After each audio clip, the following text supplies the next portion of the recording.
So good afternoon, January the 23rd, 2015. This is CISG114, Section 1, Web Technology and Light.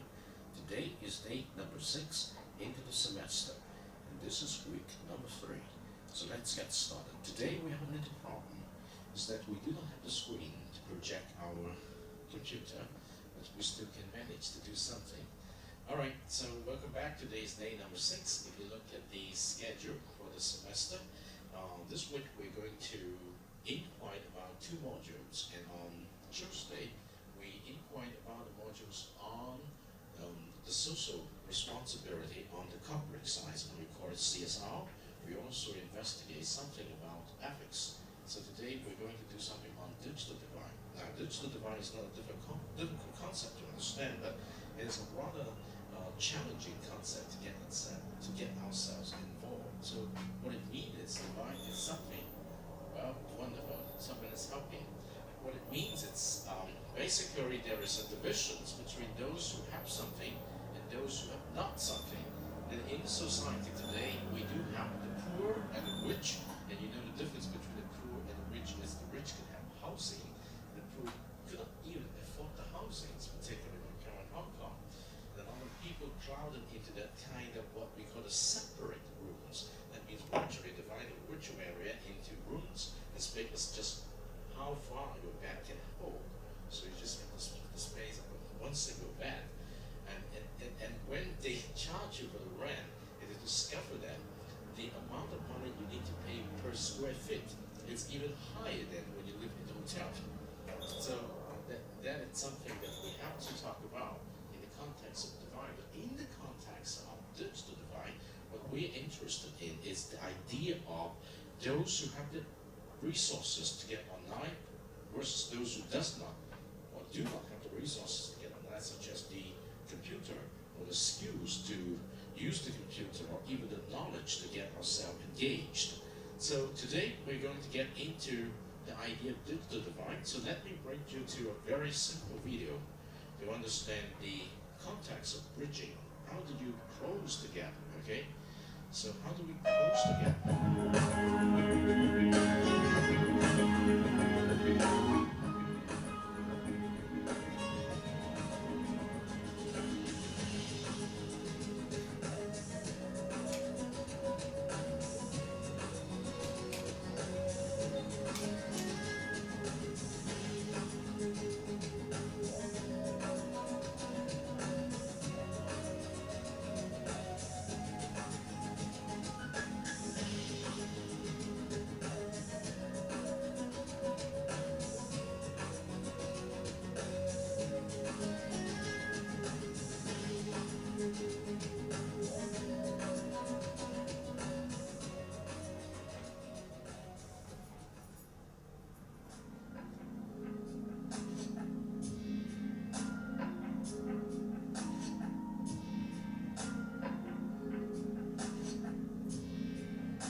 provide some ideas based on this very interesting promotions video produced in 2012 to help you understand the idea of the digital divide. Now let's try to get in touch with what we can do as an individual to close the digital divide gap. Well, what do you think? What can you do to close the digital divide gap? Oh, I have a very rich family, so maybe my family is going to delay millions of dollars to buy computers or buy equipment, and then we just donate it to those areas they need. Is it this one method? What can you do more as a meaningful act of an individual to help reach the digital divide gap? Well, I'm just giving you an example. If we have money enough, we could buy the equipment, we could buy the resources, we could donate it to those who need it. Okay, it's really that simple. Can we do something more as an individual? So, can you bring together the idea of CSR, corporate social responsibility, in the context of bridging the digital divide gap? Okay, what do you think? Okay, in the context of a university, what do you think a university can do to help bridge the digital divide gap? Well, knowledge transmissions, help people learn, maybe free of charge. If they need the knowledge, they come here, we can give them the knowledge. What about using the resources? Well, if you get into the University of Macau Library, we have a lot of computers. But these computers are not for use by any people who walk in, except for the students of the university or the staff of the university, because they need a user ID and password to use them, right? So what if the universities are willing to provide more user account free of charge to the community members, that when they walk into the university library, they can use the computer the way it is? Well, it could be one suggestion, but is it all? Okay, today I'm going to introduce you another very important context of how a university can do to help bridge the digital divide gap. In the process of introductions, we need to bring in the help from another university, which is very near Macau. It's from the Hong Kong Polytechnic University. Okay, so from the Hong Kong Polytechnic University, they make the best use of a very new concept of learning called surface learning. Well, fortunately, for those of you who are living in the RC, you know that surface learning is also a very important piece of your RC experience. Hopefully, your RC's associate master or master have already introduced it to you, particularly SPC. Have you heard something about this? Not yet. Okay. Well, but anyway, you will soon hear about something about it. Today, we're going to see what, say, a university can do. But when we say what a university can do, is actually what a faculty at the university can do. And when we talk about what a faculty at the university can do, is actually talking about what a department within the faculty, they could do something to bridge the digital divide gap. And we talk about the department, we're actually talking about the people there, people, the teachers, and as well as the students. So today, let us try to take a good look at. Now remember, our idea is to put together the concept. Today, we introduced you the idea of digital divide, okay? And on Tuesday, we introduced the idea of the corporate social responsibility, which is very challenging. And we also have the idea of ethics. Again, what ethics means, we better do something more which is productive. We better do something more which is conducive to becoming good of the society. And now, if we could do something to bridge the digital divide gap, it's definitely a good example. Let's take a look at what they are doing.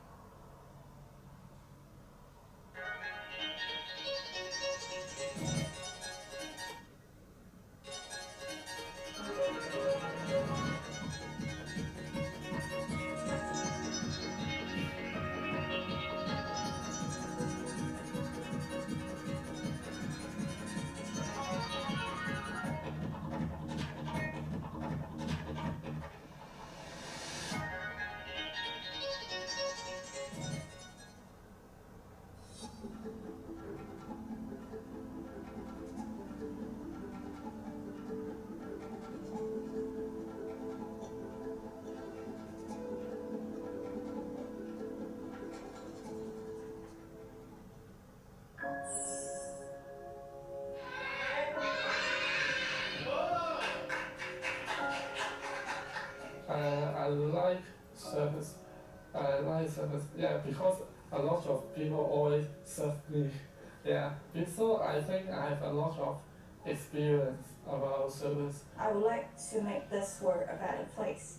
Like, there are lots of discontent, discord in our world, but by knowing more about each other, by stepping into each other's shoes, that you can really understand their needs, their concerns, what they want, and all this can help make, by mutual understanding, you can know more about each other and help making our world a better place, a more peaceful one. If we want to have our younger generation more fruitful and more advancing towards and being more competitive with others, we need to do more. I like to think of service learning as the closest to a complete education. It posed a great impact throughout my life, that changing my attitude and strengthen my belief in helping others, and also staying strong when we have difficulties. After the service, I really pushed to continue my thinking about problems and other things for now. Even the service recipients, their impact will be very short. Yeah. So is the learning part that the students most benefit from doing those such learning things, right? Realization, awareness, and self-development. Find more yourself. Service and learning together.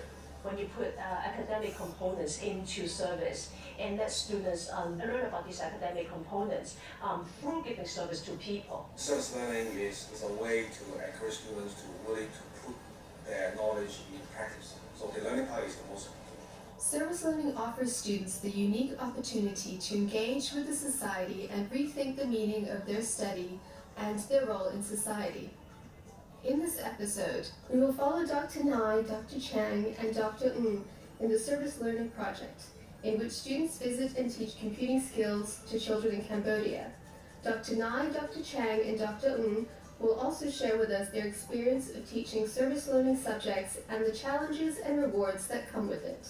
Service learning is rewarding, but I do have to say it is probably the most challenging thing in terms of teaching.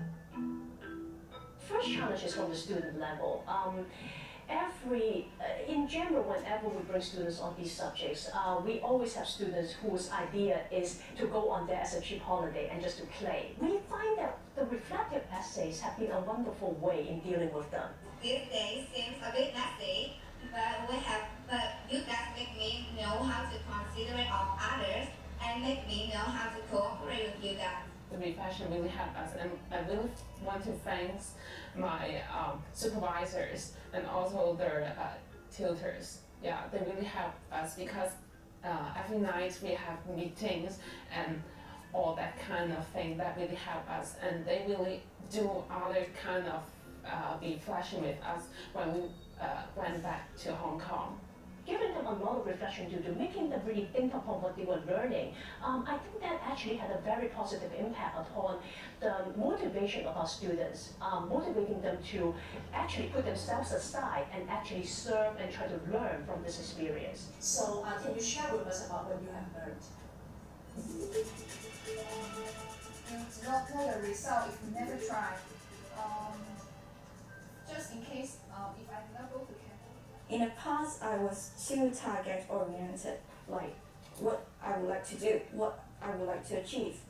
For some of the time, I may be quite reckless towards others' needs, like the survey's recipients' needs. I may not care too much about their needs, but through this experience that I learned that it is important for us to step into their shoes, to know more about their abilities, their needs, and to conduct their service projects in a more effective manner. The other challenge that I can think of immediately is in terms of the challenges in terms of knowledge that we are dealing with. Another example also comes from this summer when we actually put together a project that involved bringing our students to this orphanage that was serving HIV/AIDS positive orphans. We gave a lot of training. We gave them a lot of preparation. We had doctors coming from Prince of Wales Hospital. We had the orphanage director coming to talk about the orphans and so on. They went in there within 3 seconds. They were with the kids. They were talking with the kids. They were playing with them. They were holding them. And I think that the biggest difference was the amount of preparation that we gave them. As one of the preparation activities, students participated in a warm-up service at a local school of special education, in which they visited and played games with a group of mentally challenged kids. At the end of the service, they were given a debriefing by Dr. Nye. Let me just ask a question on my own, okay? Who was not comfortable at the beginning? The reason why we brought you here is because think about this environment. This is a very normal environment, right? Look at how clean the place is. I wonder how many of our classrooms in any core are this clean. Now think about Cambodia. You are in a very different environment. I guarantee you it will be nowhere as clean as here. The kids will be something that you have not seen before. Some of the kids today, they were mentally challenged, but they were clean. Some of the kids in Cambodia will not be clean. Most of them will not be wearing shoes. You will not be wearing shoes. The environment will not be clean like this. There will be dust, there will be dirt everywhere, right? So in a way, the reason why we brought you here is because we want to see how you will react to the challenge of being in a situation that is not exactly something that you're used to. Well, I'm really glad that I come and be able to observe this particular project in this class. It is obvious that Professor Nye, Grace, Stephen Chan, Professor Chan had prepared them very well. The expectation of the student need to be well prepared. I think the staff themselves need to be well prepared. I think this is one lesson that I hope that at least I learned from this experience, and I certainly will try to encourage all the staff to remember that when they start designing a service learning course.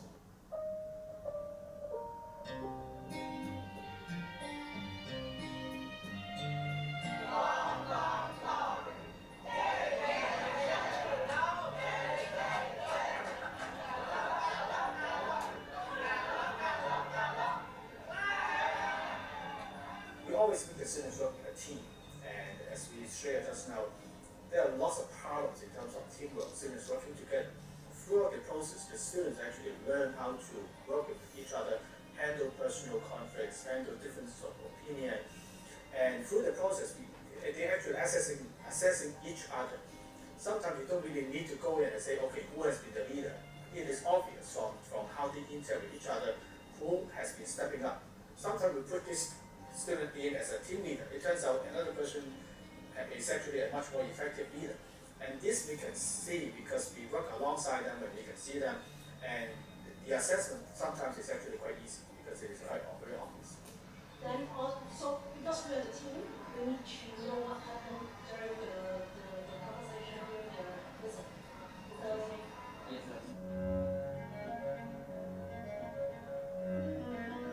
I was just thinking about how students learn, how service learning connects to the academic discipline, and I think that one of the ways that it connects the most is that it actually lets students take whatever they were learning in the classroom and put it to real use. All of the stuff that is from 312 all of a sudden starts to make sense, and that was because they actually had to understand this stuff in order to put it in place. Most of the times in the class, we lecturer only talk about some theories, and in fact we may not know how the theory works. But when we go into the real world and we work with that theories, and we find that, oh, these theories work like that. And in some of our other projects where we actually get students to go and teach, because we are from the Department of Computing, we ask them to go in and teach programming or something like that. And really one of the students came back and told me, said, wow, when I started preparing the lesson plans, when I started teaching, then I realized how many holes there were. I remember in these few days I have taught my studentmates, because I'm living in Hawaii, I taught my studentmate about the programming. Yeah, and I really learned a lot from her, because I remember we revised the programming language, because I haven't touched programming for nearly one semester. Yeah. Through those subsequent projects, they provide the triggers, the catalyst for students to eager to learn more, and then we can offer them more afterwards. That is the trick. I mean, we are not saying that all the social learning projects can fulfill all the components of either professional knowledge. That is not necessary. But that it serves as a way to initiate and motivate our students. That is more important. That is the purpose of education. Service learning is to use one's intrinsic value to bring out some extrinsic force. That is spare to you. That is spare for you, but is essential for others. Service learning can help you find more yourself.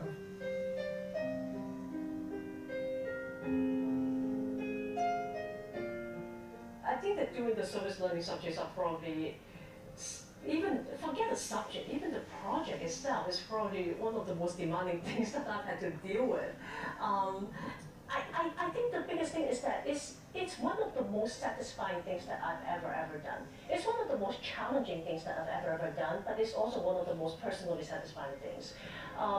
To see the students grow, to see how to actually watch them grow over the course of one summer while they are working with the projects. I remember one summer where you see the student at the beginning of the summer and you see him at the end of the summer, and you're like, wow, this kid is like two different people. And then watching them, start from being just simply participation to starting to coordinate, to starting to lead, and to start propose projects. And towards the end of his academic studies, he was actually going out and recruiting new projects there for us. And that is just so completely amazing. And I don't know, I mean, in many ways, I see our students as, okay, they're not my kids, but they're somebody else's kids. And, I'm sure that his parents will be happy to see him learning something like this.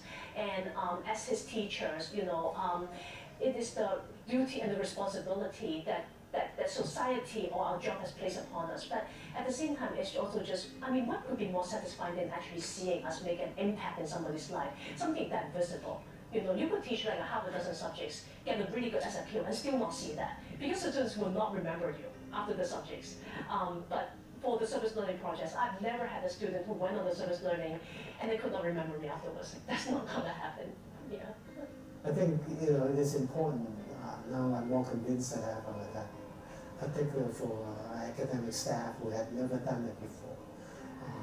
I would strongly encourage those staff to take time to come out to one of the service learning courses to understand and experience what this is all about before you get into the planning, before you get into the designing of the course on your own.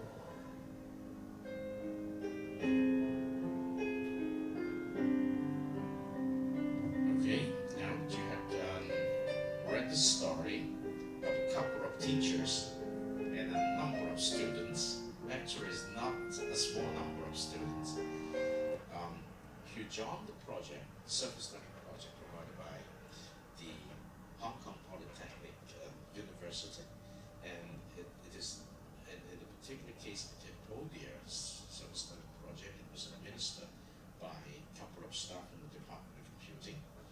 I tell you this, it's been going on for a number of years. Now, you read the perspective of service learning and what they do in Cambodia. They went there to teach the kids their computing skill. And one of the specific message indicated in the footnotes here is those kids are mostly HIV positive. Normally, they do not want to provide a screen for those kids for sake of privacy. Now, I would like to invite you to put things together that to the extent that we want to bridge the digital gap, you did not read a lot how, in what way they do to bridge the digital gap yet. Okay, you just know that some of the students went there to teach the kids there computing skills, examples and programming. But the point here is how is corporate social responsibility infused into this context? Well, you see, actually you saw the interview by the former vice rector in academic affairs from Hong Kong Polytechnic University and how he looks at it. Okay, so now may I just give you the footnotes from the perspective of one of the staff who got engaged into really doing something in this project to bridge the digital divide gap. Okay, but this time the footnotes is in Cantonese. Can you manage Cantonese? Okay, that's good enough. You have to allow me to show you this, all right? So remember, learning without limits, the Cambodia service, all right?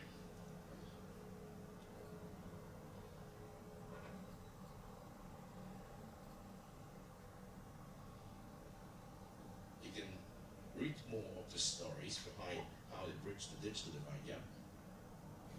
Okay, let's go from here.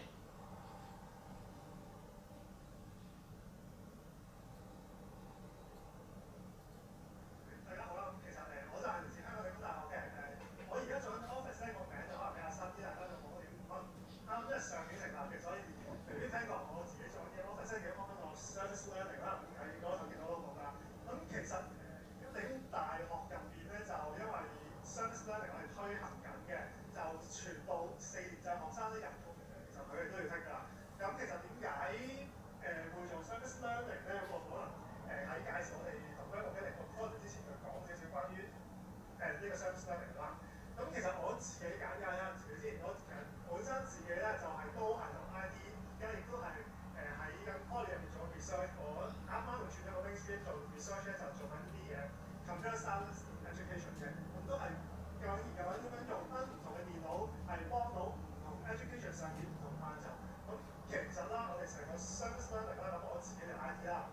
咁另一方面咧，咁既然係大學，of course 我哋梗係要個 university education 喺度㗎啦。咁我 education 我哋推行 service learning 主要一個目的咧，就係除咗真係 identify 到呢個社會上路咧，就係香港或者海外嘅社會上有啲咩需求啦，我哋就 develop 啲 project 啦，咁我哋都要帶學生出去做 project 㗎嘛。咁喺 university education 上面咧，我自己感覺上啦，我學生 serve 緊咧就係 serve 緊嘅 community，serve 緊嗰啲 client。serve 緊一啲有需要嘅人士，咁我自己角色咧就反而就係 serve 緊我哋自己大學自己嘅學生，我就係希望 through 咗佢哋同 service 嘅時間啦、做嘅嘢啦，就起碼都可能幫自己 develop 多啲唔同嘅 skill，develop 多啲可能自己嘅自信心啊，唔同嘅方面都希望幫佢 develop 到嘅。咁其實講咗少翻啲咩叫 service 咧，咁我哋而家理工大學啦 Poly 究竟實行成點嘅咧？我哋 office 咧就係12年成立咗 ，and then 其實已經係擺咗落去curriculum度，而到每一個4年制嘅學生入到嚟咧，就而家升大學個批啦，就喺佢畢業之前咧，就一定要讀一科叫 service learning 嘅。咁呢科咧入邊個 structure 會點嘅咧？我哋會 base on 咗佢哋自己嘅專業知識，就設計咗啲 project，就俾佢哋一定要出去做 service 㗎啦。咁佢哋做 service 咧，就每一個學生其實 minimum requirement 咧。我哋一定要佢哋做40個鐘 service 嘅，咁計條數啦。咁全個 Poly 每年收生就有2800個人啦，跟住每一個學生就要做40小時嘅service 啦。咁其實加埋咧，我哋而家學校咧就都有每一年希望做到 service 咧就11,100個鐘嘅入邊有。咁其實呢個係好大個 manpower 去做，而我哋喺香港啦都有好多唔同中小學都一齊喺入邊做緊好多唔同 project 咁。可能完咗我再講多少少啦。咁呢個就係我哋自己一個track record 咁樣啦。咁喺我自己入嚟service learning 之前咧，其實都係做緊電腦嘅學生。之前去過湖北啦，去過甘肅啦，做咗好多唔同IT 嘅工作。由10年開始就去到柬埔寨啦。咁上年咧，去到11年啦，其實唔同顏色啊嘛，嗰度係左手邊個框框咧就係計 credit 嘅，去到10年開始咧。我哋就開始有啲 part subject 係計 credit 咁樣去唔同學翻做 service。咁去到上年啦，我哋除咗去柬埔寨之外咧，就新開咗第二個城市啦，就去咗羅旺大入邊做其他 IT 嘅工作，除咗電腦嘅工作。跟住下一年啦，我哋而家就 plan 緊就會再除此之外咧，其實我哋 IT 淨係 focus IT 咧，就會去咗3個國家，兼埋香港啦，同埋中國內地啦。咁除咗唔係 IT 嘅話，仲有啲可能係behavioral science 啊，即係啲幫助自知啊嗰啲就會去越南啊，啲係做一啲去埋呢個印尼要做其他嘅。係啦，咁其實我今日主要咧就係講啱啱6月份我哋去咗柬埔寨11日，入邊主力做咗啲咩關於 IT 共融嘅嘢咧？咁其實total 我哋嗰邊即係47個學生去到，加埋當地有30個 local student 幫我哋手，再加埋唔同嘅 NGO 啊，加埋成 team 差唔多100個人嘅我哋有，跟住就太多人啦，唔可以將100個人擺喺個西條嘅，因為會即係唔係人多就幫得手，即係要分開3個，即係3個唔同地方做多啲 project。所以咧我哋就分咗唔同嘅地點啦。第一個地點咧就係 Senso 嘅 community， 我哋就去到就真係做咗一個好特別嘅 project， 一陣我就會詳細講㗎。咁第二個啦就係去啲孤兒院啦，咁見個小朋友攞住個盞咧，咁其實就我哋自己Poly 整出嚟嘅一盞太陽燈，係防水啊防撞嘅太陽燈啦。咁如果有時間大家可以晏啲就問我啦。咁第3個地點咧就帶啲學生真係走入垃圾山入邊做唔同嘅 project 嘅。咁 Senso 呢個係咩嘅地方咧？大家講到可能會做 ID 嘅話咧，佢間學校其實有一個好特別嘅地方，就佢哋係冇水亦都冇電嘅。咁點樣做 ID 咧？我而家諗，大家都好奇怪咁問我，喺一間冇水冇電嘅學校，你諗住做 ID 俾啲 device 佢啊？咁點俾啊？俾完之後佢點聆聽咋？咁其實咧，我哋就係做咗第二個，就 base on 咗啲 requirement， 但係又唔可以，因為佢哋係limit 咗係水電，因為水電佢哋係唔係短時間解決到嘅問題。如果我哋等佢解決咗電呢個，我哋先俾 ID 佢嘅時候，佢哋真係可能唔知等多幾多年先可以有享受到呢樣嘢。咁其實咧，我哋就做咗第二個 project 啦。咁以下面其實啲相就比較得意嘅，因為講到大學生，大家可能成日都話而家大學生其實入嚟已經係90後嚟，喂係已經係90後嚟而家，可能大家覺得佢刻苦唔係好，成日都話俾人鬧一鬧又會俾人拍唔多啊啲啦。咁我哋要點就做咗啲好得意嘅嘢，我就逼嗰班大學生就去到其實左下角嗰幅相咧，大家估唔估到喺個咩嘅地方咧？大家每日都會做嘅嘢嚟嘅啫。其實呢個係一個沖涼嘅地方嚟㗎。咁我哋咧就逼個一班大學生，我哋就去到柬埔寨最 local 嘅人嘅地方入邊住，入邊係全部水都係靠雨水嘅啫，我哋。然後咧電咧就唔希望佢哋叉電㗎，因為突然之間我哋有23個學生入咗去一齊叉電咧，應該成個 community 都會突然間停電㗎，我哋係唔會俾佢叉電㗎。咁特別之處咧就佢哋internet 都冇咗，因為當地人當然有 internet 啦，咁我哋攞住我哋係唔會有 3G plan 㗎嘛，跟住就冇埋 internet 啦，咁就喺嗰度生活咗5-6日咁樣我哋，咁其實就係一個俾大學生幾特別嘅體驗嚟嘅呢個，我都覺得係。嗱咁翻正題啦，咁呢一個 project 咧，咁其實呢幅圖咧就係一個好 prototype 嘅圖畫嚟嘅。咁其實入面有啲咩咧？主力嚟講，其實有4 part 嘅。大家可能最熟悉就係個 mobile device 啦。咁大家每一日都會用緊嘅 device 啦。咁其實再右手邊少少，再頂咧，其實係一個 WiFi 嘅 router。因為嗰度冇 internet 啦。咁如果我哋想啲 device 係一齊 access 到樣嘢，深刻我哋都要有個，就算冇 internet 都會有個 intranet 嘅 WiFi 嘅 system 都俾到佢哋啦。咁既然冇電，咁我哋就諗咩咧？就係會自己調有啲一盒盒嘅 battery box， 就係插滿電就可以去做，就可以開到啲 device 啊，可以開到 router 㗎啦。咁最底嗰個咧就係最特別㗎啦。咁其實最底嗰個咧，佢係一隻Raspberry Pi 係美國嗰邊整出嚟嘅。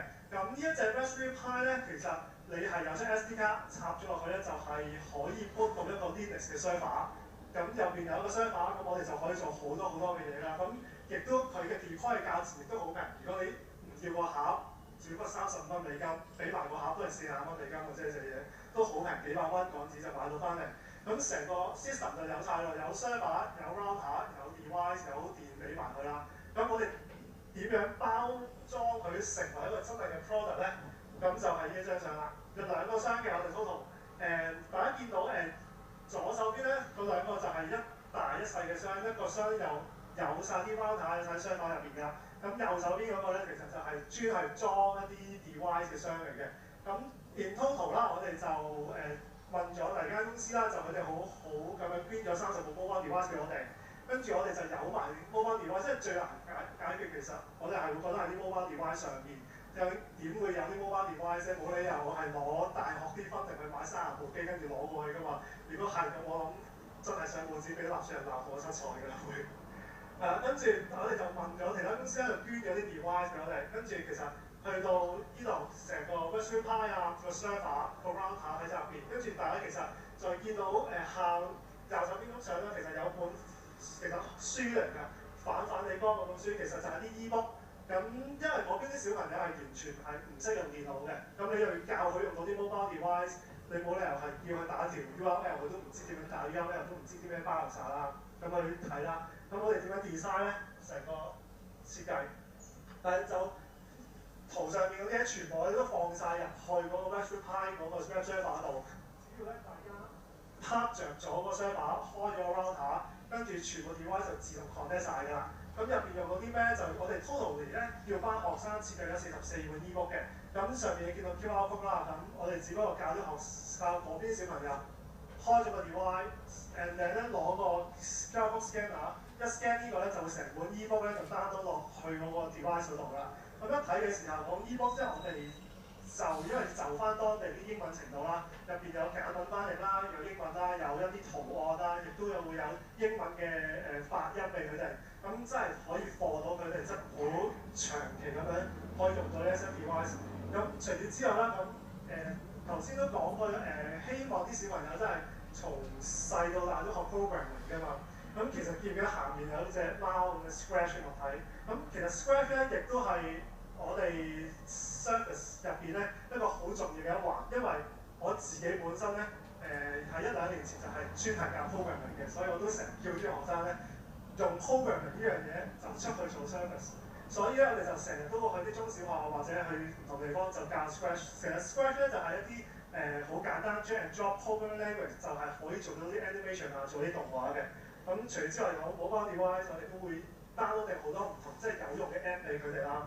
咁其實成 set 嘢咧 hardware 上我哋解決咗 ，software 上就有呢啲嘢啦。咁我哋而家就再加多少少，就因為兩箱嘢其實係雖然好mobile到，但係就未必可以去到好多地方。咁我哋咧就所以另外就籌咗錢，就另外買咗架篤篤啦喺嗰邊，就唔同嘅地方籌錢啦。咁其實下嗰個就係一個篤篤。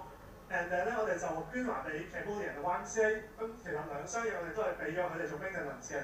咁佢哋而家做緊嘅慣例咧就係 Office charge up 晒所有嘢咧，就擺落架篤篤度，去唔同地方度做唔同嘅 service。咁其實成 set 如果插滿咗電嘅時候 start up 完之後，就係可以温到5至6個鐘頭嘅，所有嘢都可以。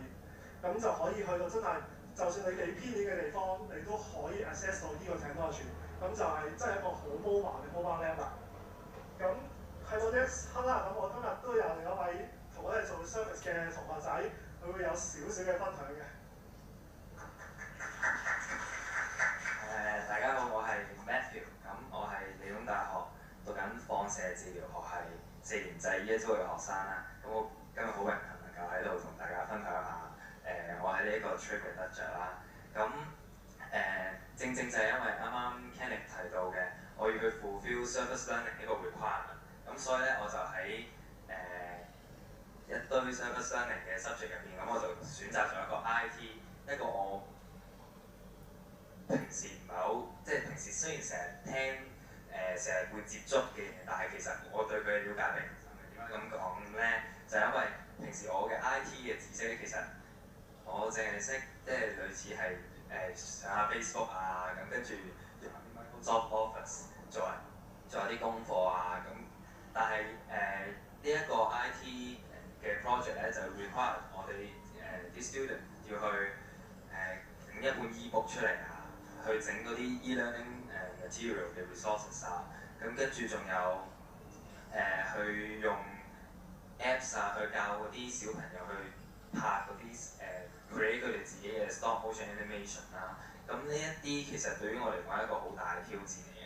咁另外啦，剛才你哋仲見見到嗰個3個圓圈，咁就我因為 education 開始接觸咗 IT 呢個範疇，咁而家我亦都因為 education 咧開始接觸咗 social needs 呢個範疇，咁點解咁講咧？就係因為我要去柬埔寨做 service， 我冇理由乜都唔知，咁我就咁走咗過去，跟住幫完佢哋乜都唔識，咁跟住就翻過嚟。咁喺做 service 之前咧，我就利用咗我啲 IT skills， 即係我去做一啲 research， 去了解咗當地嘅文化，佢哋嘅歷史。咁就係因為呢個 project， 我先知道原來柬埔寨曾經經歷過內戰嘅問題，好多知識人士咧，其實都係被集中殺害嘅對象啦。咁令到當地嘅教育程度咧，其實即係十分之低。咁再加上貧窮嘅問題咧，其實佢當地好多嘅小朋友啊，佢哋依家呢一代嘅人啊，早幾代人咧，其實佢哋嘅教育水平十分之低。咁即係令到佢哋嘅小學生，佢哋嘅學生其實唔能夠好接受到一啲良好嘅教育。咁我哋就希望咧，用 IT 同 social needs 嗰個重疊嗰個位就去幫到佢哋啦。咁就係我哋將啲 IT 有嘅 resources 帶過去。咁我哋知道佢哋欠缺嘅其實喺教育嗰方面有問題。咁我哋喺 IT 嗰方面 provide 咗一啲learning resources。咁佢哋雖然佢哋嘅老師程度其實唔係太高，但係希望佢哋嘅學生亦都能夠透過我哋所 provide 嘅 resources 能夠自學，就做到啱啱一開始講到，就從 teacher centric 嗰個 part 開始走向 student centric 嗰個 part， 就係咁啦。咁講下呢個 trip 對於我嚟講有咩得着啦。咁首先喺學習嗰方面先啦。咁其實唔單止係一啲 IT skills 啦，咁快都翻2分鐘，好啦，唔單止一啲 IT skills 啦，咁另外除咗俾個下都好記得添，係啦 IT skills 啊，咁另外對於生活上嘅一啲生活上嘅態度，即係我要住喺我就係 sense team 入邊咯，我要夜媽媽剝光晒，跟住喺啲周圍環境喺度啲蟲喺度叫嘅地方喺度沖涼啊，咁跟住對於世界嘅認知啊，咁平時危機解決嘅問題啊，呢啲都係呢啲其實唔係普通一堂半堂 lecture 啊可以學到嘅嘢，其實我係要透過成個 project， 從 preparation 到做 service， 到翻嚟做 reflection， 到依家繼續同大家做緊 presentation 嘅時候，喺從中一點一滴咁樣累積學翻嚟嘅。咁另外啦，呢個 project 都帶俾我好多嘅反思啦。我走入過去貧民窟嘅嗰度嘅經歷啊，喺 San 宿住嘅感受啊，令到我其實明白到依家我係生活緊喺一個非常之好嘅地方啦。咁我學習唔係對於我嚟講已經唔係問題，食宿啊呢啲都唔係問題。咁依家我其實需要做嘅其實係應該要珍惜而家我所擁有嘅嘢啦，而唔係去繼續埋怨點解我唔可以得到更多啊呢啲啦。咁最後啦，咁對於喺我大學嘅目標嚟講咧，其實呢一個 service 咧對於我其實已經有所改變㗎。咁我唔單原本我就係諗住呢4年咁我畢業攞到個放射學位嘅學位資格，咁出嚟做一位放射治療師，咁就幾輕鬆咁過日子啦。咁但係依家做完呢個 service 之後咧，我發覺其實我要去學嘅唔單止係我本科要學嘅嘢啦，我應該要接觸到更多唔同IT 係其中一個範疇啦，去學到更多唔同嘅嘢。咁呢個咁樣我先可以擴闊到我自己嘅視野。呢個先係一個其實我哋入大學做大學生。大學其實就係可以 provide 到呢個咁大嘅平台俾我哋去做呢樣嘢啦。咁好緊張。做呢樣嘢，咁其實拓闊咗自己嘅視野，興趣隨之而可能會增多咗啦。咁增多咗之後，其實對於我本科我嘅專業嚟講，其實冇大影響嘅，甚至乎可能係令到能夠幫助我去達到一個更高嘅成就啦。咁仲有嘅就係接觸到社會上咧有需要嘅人實在係非常之多。咁我嚟緊咧希望係用我自己擁有嘅知識去幫助到呢個社會上有需要嘅人，用盡自己嘅勉力。好啦，咁啱啱就補充多幾句啦。咁下一步其實我哋諗住會做啲咩？咁下一步咧，其實我哋而家嚟緊6月份咧，亦都會再去多次柬埔寨嘅，就會有60日啦。咁其實 Matthew 已經自己做緊一 team 自己係唔關我哋 course 就10零個就會再多次。咁入邊咧，因為而家其實我哋淨係俾 e-book 咧，就感覺上唔夠嘅，因為好多見外國啲大學咧，其實都係拍咗好多teaching 嘅 material 係按呢個 video base 咁樣就 deploy 俾佢哋嘅。咁其實我哋而家嚟緊下一步咧，都諗住會用多啲 video 嘅形式，真係我拍多啲 video 放落個雙馬度啊，俾佢哋用咯。跟住另外咁，我哋香港就發展緊啲咩？因為其實我自己都係啦，咁今日都係聽咗好多唔同嘅嘢啦。咁嚟緊其實去到2月份咧，我哋有啲計劃會推行，就可能會啱到大家。咁其實頭先都係阿 Charles 講過 STEM 呢個字嘅嘛 ，Science, Technology, Engineering and Mathematics。咁嚟緊咧，其實我哋2月份咧就會帶咗300個 Poly 嘅學生，就去到5間學校，諗住相500至600日咧，就係關於 STEM 嘅 project 嘅。咁 Science 嗰 part 咧，咁我自己專項啦，咁就會多數會係用一啲3方面啦。一個咧就係用 robotics 教 NXT， 即係教啲學生點樣寫 program 去做呢樣嘢。第二方面咧就頭先個 Scratch 啦。第三方面咧就大家可能都少接觸到，就係小學生原來係可以寫到 Android app 嘅。咁其實我哋就教緊呢個，因為美國 MIT 出咗隻叫 App Inventor 嘅 software，drag and drop， 跟住攞部機 deploy 落去就溫到㗎啦。咁其實我哋喺自己 Poly 入邊咧就教咗2-3年呢啲，咁下年就成為一個試點，就真係去啲中小學就教呢個 program 㗎啦，就係希望下年就成為一個試點，300個學生就去5間學校就會做啲 STEM project。誒第一咧，去到未來咧，因為頭先數2800個學生一年入嚟，咁估下上年其實剔咗呢科先得個200個學生，我哋而家都要將5000幾個學生去出去做 project 㗎啦，咁樣就希望就唔同層面上都會多啲嘅機會咯。咁如果 in case 第日有啲咩想可能文嘅關於 STEM 嘅嘢啊，想知多啲或者想係真係做呢啲 program，隨時可以揾翻我都冇問題。咁今日 share 就到呢度啦，唔該晒。Okay, here we go. Now you know something about what they are doing, alright? So let's try to be realistic at this point to get back to our business first. I want to hear from you after watching the 2 very important videos, okay? So on the specific on surface learning with an intentions to help bridge the digital gap. What's your immediate reactions? Okay, I want to give you 5 minutes time to organize your thoughts, and then I'll pass you the microphone. I want to hear from you some of your own reflections on watching the videos, the 2 videos today. Okay, you see that it's very meaningful to be aware that many of the students are transformed after their experience. We call this experiential learning. Okay. And I hope that with the residential college involvement, you will also be involved in some kind of service learning, be it in Macau or in somewhere else.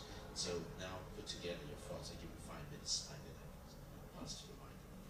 From the context of bridging the digital divide gap, from the context of ethics, from the context of corporate social responsibility. Now I've heard the story of what is meant by learning without limits, which are mainly done by individual students like you, who want to try first, and then they got transformed, and then after they got transformed, they become the agents of change and getting involved other students through.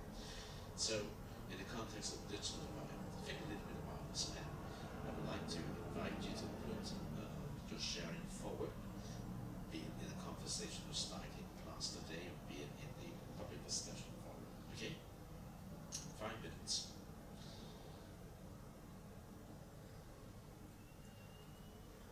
Now you're free to talk to one another, to ask for one another's opinion, but it's important that you try to organize your own thoughts.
some examples of work by tomorrow to be good. Okay.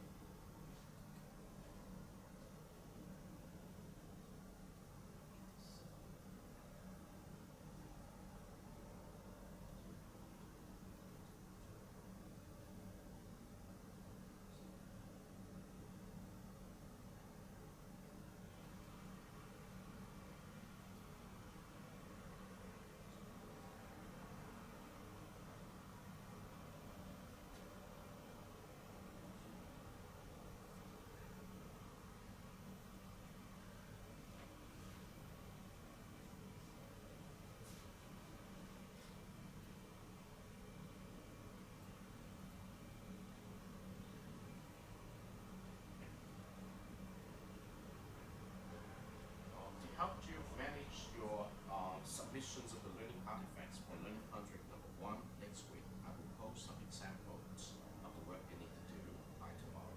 They can read someone's work and they can follow through, something like this. Okay?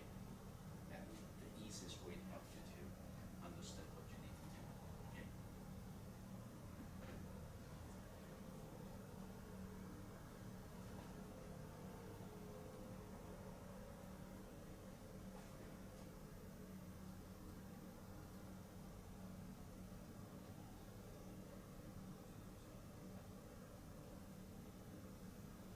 And this is a simple posting they make.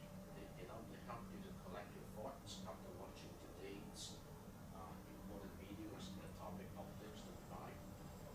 They try to orient you to think about the importance of digital divide and what you can do to bridge the gap by referring you to an example effort done at the Hong Kong Polytechnic University, where they have a service learning program inviting students to join them in service learning projects. One of this project is the Cambodia service project, and one of the typical usage of the Cambodia service project is the use of the information technology skills to help students there to experience what is meant by learning with technology.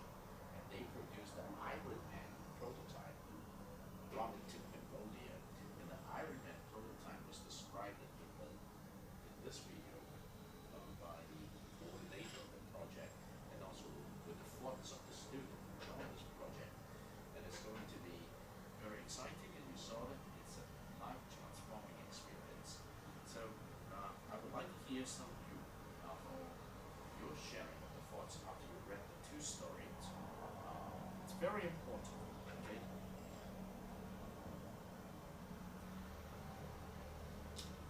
Maybe we start with Kelvin. What do you think, Kelvin?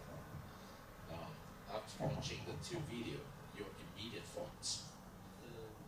I think the digital divide is a good, is very good enough for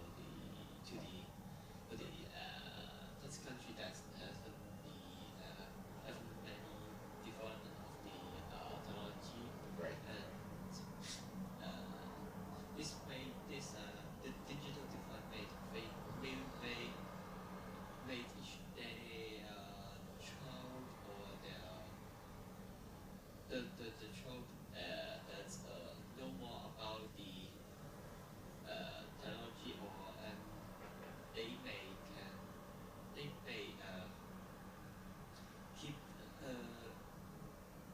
keep the know more about the world development, and Yes. more easy to get content to the world outside. Okay. Yes. I think you have given a very good points. By getting involved in a project like this, individual students will become more aware of the needs of others, particularly in those regions where they do not have the technologies to use. And in the process of helping those people or those individuals in those areas, they do not have technologies to use the technologies that we enjoy every day. It will be a big challenge and learning experience for all of us. Yes. Will you pass the microphone to say Jack? What do you think, Jack? I think supervised learning will help the student in college to use the knowledge they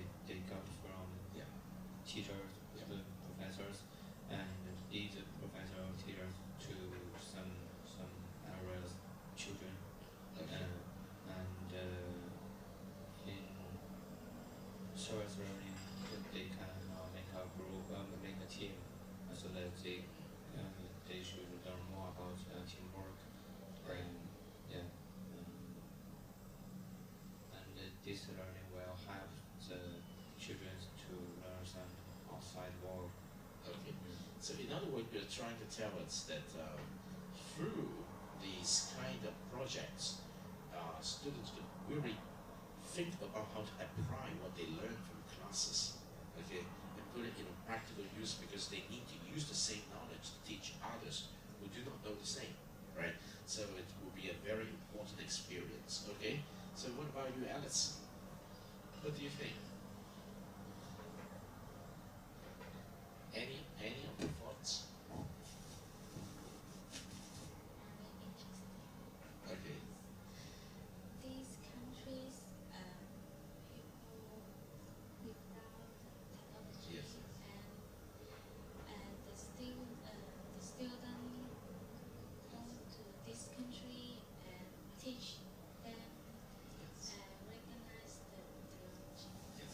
I think similar situations also happen in parts of China, So that's why in this case we use the example, which is Cambodia, where the coordinated methods, they have to live in regions where there is no water and electricity, okay, for a couple of days, and it will be a very different environment from what we're living every day.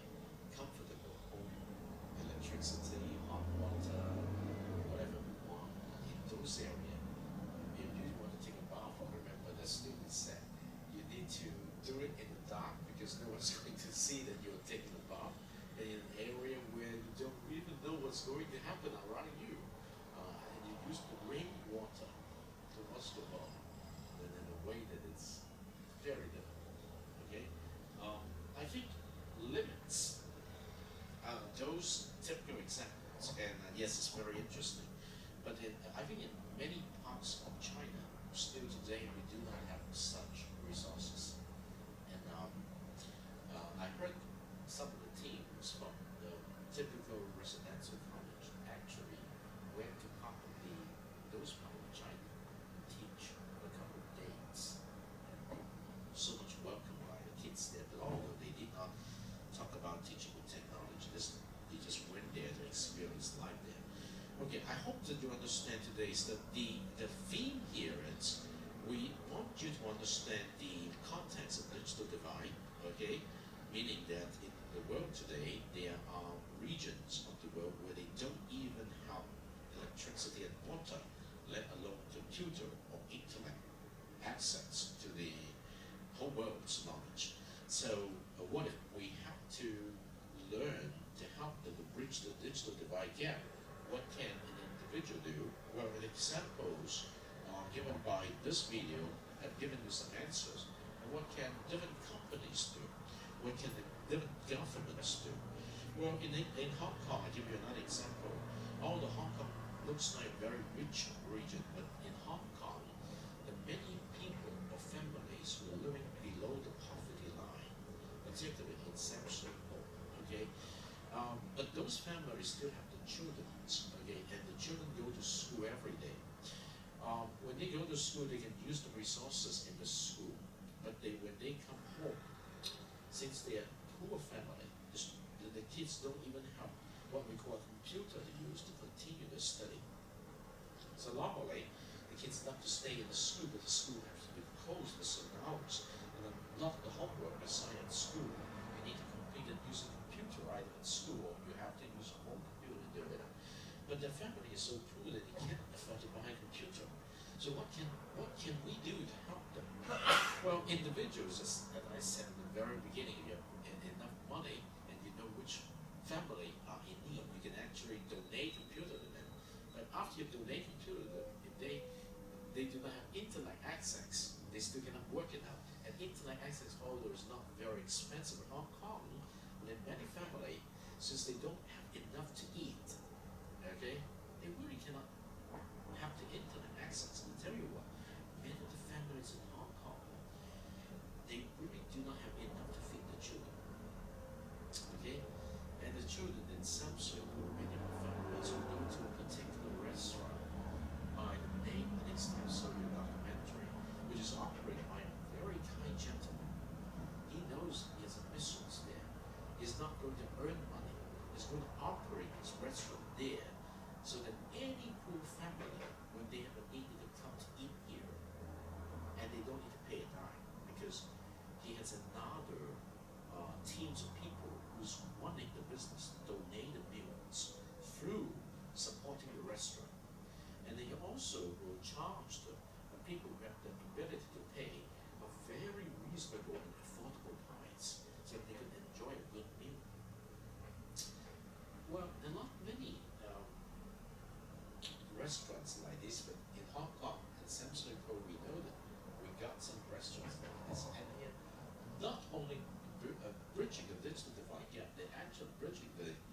big gap between those who have and not.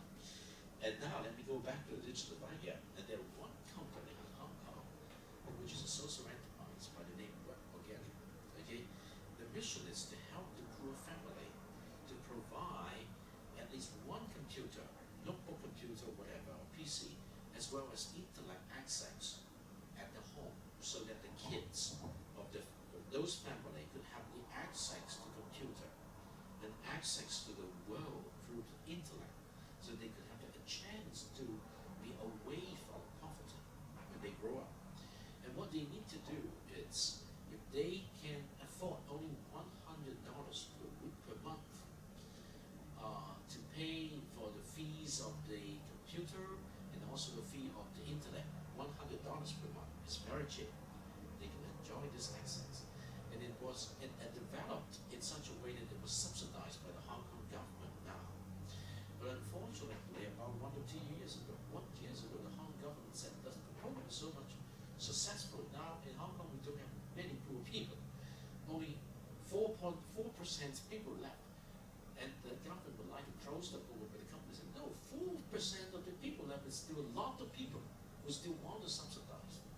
And so later on to show you what the companies are doing. And actually the video here that you saw was subsidized by that company. Okay? So it's very interesting. Now the question is, what can you and I do? Right? Remember last time we talked about corporate social responsibility, we talked about the free taxi ride, right? So it is not that the taxi driver is wanting the business of a taxi is not going to be paid. Okay, for the elderly, they can offer free of charge, but someone is going to pay the taxi driver for that same ride. Okay, so we need to come up with what we call an ecosystem of doing good. Okay, which is part of the concept of corporate social responsibility, part of the concept of doing something to bridge the digital divide gap, or even the money gap. Many families do not even have enough to feed the children. So beside the restaurant I mentioned, there are many retail stores in Hong Kong. Okay, they are being operated by very good hard businessmen. And what they do, it's something like this. If you go to Parkinson to buy a bottle of oil, say peanut oil, you know the price, right? The price includes what? Advertisement, promotions, delivery. So the price normally is very high. But if I were a good businessman, I could know the sources of the oil. I do not give it a brand, so I do not say this is a brand A's oil, brand B's oil. No, I don't give it a brand, but I know that it's good oil. So I'm going to offer the good oil to the poor company at a very, very reasonable price. Maybe that actually is being practiced in Hong Kong. You can buy oil at a price which is 1/10 of the price you got in the market, in the supermarket. And there are many retail stores in Hong Kong in small scale. Okay, they're doing this just for the poor family. There are also organizations, they offer what we call a food bank free of charge. But most of the food banks offer canned foods. You cannot live your life based on canned foods because the nutrition is not good enough, at least different sources. There are also good business people who make the best use of the residues of vegetables from the market every day. Because large restaurants would get the best of the best of the vegetables. And they almost throw away what we call vegetable with defects. And what happened to those vegetable with defects? Small defect does not mean you cannot cook them, you cannot eat them. But it takes people to collect them and sort them out. Okay? And so that after they have sorted out the good from the bad, they donate all the good remaining, still eatable vegetables to the poor. And they got free of charge vegetables. And if people do something like this, okay, and different people with a heart to help people, organize company just to do that. So in Hong Kong we might have something called an eco or sharing things like this as a volunteer, and then they will pass this food to different restaurants so that they could cook the food for the poor people to eat without the basic cost of buying the raw material. So it's very interesting when we look at the divine concept here, and this is one example. Alright, I think I'm going to stop here today, and next week when you come back, the theme is information literacy and competency. That will be the last week of the learning concept number 1, and after that we get into web technology and life again. And this is a very important context. You need to know that, okay? So, but I'm going to stop right here today for the fact that you need to go to eat and have other classes to go, okay? And I will post the example of the learning artifact by tomorrow so that we can understand what to submit, alright? So, that's it for today's CISG114, Section 1, Web Technology and Life on January the 23rd, 2015. Until next week, stay tuned.